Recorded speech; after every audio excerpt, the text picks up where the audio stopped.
A former Marine finds himself in the middle of a violent dispute. He was unable to save a woman's life, but was key to quickly finding her accused killer.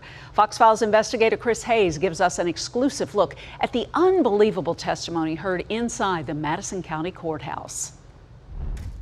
This murder just happened in February in Pontoon Beach, a murder right on the side of Highway 111.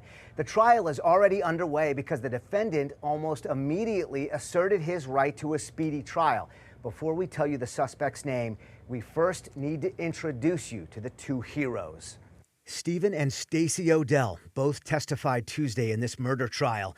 They happened to see a woman running along Highway 111 in the area north of 270, close to Bel Air Drive.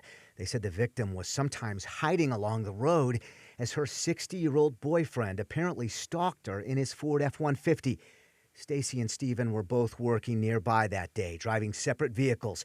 Stacy testified she saw the woman first and called her husband Stephen to come quick.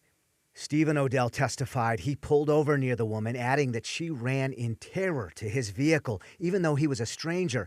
He testified the suspect then drove his truck into the grass, crashed into the woman, and took off.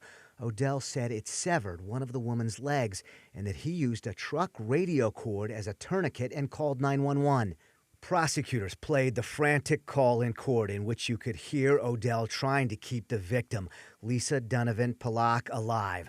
The witness also obtained key details for police. In the call, you could hear Odell yelling, "Ma'am, talk to me, talk to me. Do you know the guy? Who was that? What's his name?" She said the name, and he repeated, "His name is Richard Mayer."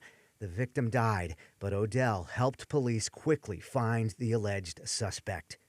Mayer is representing himself in this sometimes bizarre trial in which the defendant often seems confused while making inappropriate comments. At one point, he tried to admit photos into evidence that the judge pointed out were license plate reader photos that were taken at a completely different time than when the incident occurred. Trial continues Wednesday in this emotional case. For the Fox Files, I'm Chris Hayes.